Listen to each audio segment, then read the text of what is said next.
Diena, mano vardas Vygandas. Aš dalyvavau Drugelių efekto seminare ir man labai patiko.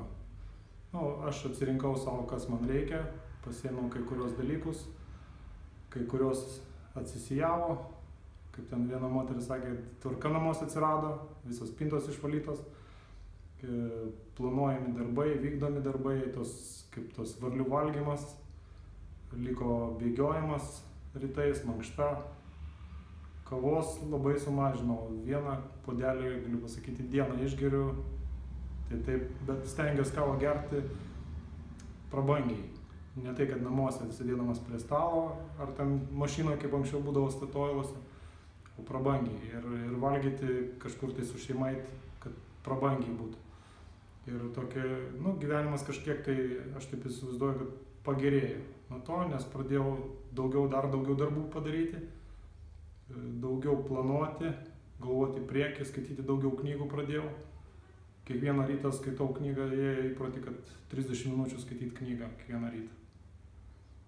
Patiko man iš tikrųjų, siūlau išbandyti save. Kodėl apskritai sugalvojot sudalyvauti tokią programą? Mečiau savo iššūkį, kodėl nepabandyti savidisciplinos, ką tai duos man. Ar duos, ar neduos.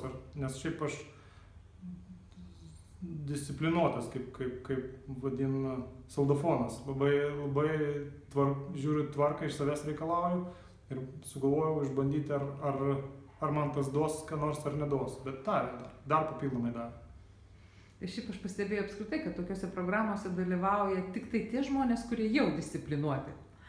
Ir man iš tikrųjų iškyla klausimas, kodėl iš tikrųjų dalyvauja tie, kurie jau disciplinuoti, o tie, kurie visai nedisciplinuoti, jie turbūt net nenori pabandyti. Aš tai nežinau, kodėl taip yra, bet aš savo aplinkiniam ratui, savo skaitykim darbuotojams, bandau perduoti kažką tai, bet jie nepriima.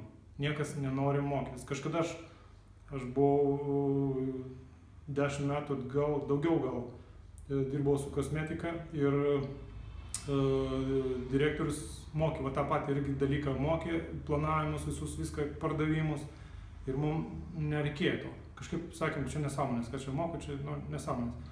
O dabar aš atsidūriau toje vietoje, tik po kažkiek tai metų aš bandau savo žmonės mokyti, bet jiems to nereikia. Jie nenori geriau gyventi, gal ir nori, bet nedaro nei žingsnio, kad geriau gyventų. Eina darbo atbuli, nors viską turi, geriausius įrankius viską turi, bet tai eina kažkaip, nežinau, nepriima tos informacijos. Gal žmogus turi subręsti, gal laikas turi ateiti, nes jaunėje apie 30 iki 30 metų tie vyrukai, tai jam gal tas nerūpi. Nors ir nori tos algos didesnės, nori pinigų, bet siūlo jam įrankius ir jie tų įrankių nepriima.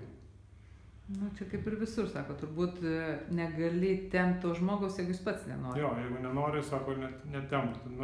Kažkaip, kai ateina kitas pasiprašo, bet jie neina ir neprašo. Ir kažką tai bandau, parodau, pabraižau ant sienos, pabraižau ten statybojame, pabraižau, kad reikia taip daryti, jie tada padaro ir matosi, kad tikrai gaunasi viskas gerai. Kai ten dalesim ateina naujokas, ir tą naujoką reikia, kaip Algirdas sakė, kad vieną tašką duoti vieną tašką. Ir taip pradeda žmogus gaudytis, nes tada ima sekantį tašką, sekantį ir įsivažiuoja į darbą ir daro viską puikiai.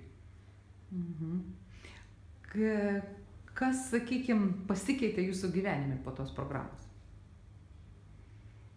Pradėjau prabangos ieškoti, daugiau uždirbti stengtis. Stengtis, kaip ir iki šiol, mes ir su žmona 2 kartus atostogų važiuojam į metus ir mašinas viską ten pasikeisti ir motociklai, kažkaip ta prabanga, noris į geresnį restoraną papietauti, geriau rečiau, bet į prabangesnį, tai kad ten kokia Zabigalovka, kai sako, užeini ir užkandi, bet kažkaip ir daugiau viską planuoti į priekį. Dieną susiplanuoti iš vakaro. Net ir sportą pradėjau įtraukiau į darbų planą, sportas tokia valandą, pietus tokia valandą, nes būdavo savo laiko nebelieka. Lieki pas klientus, lieki čia, o savo laiko nebelieka.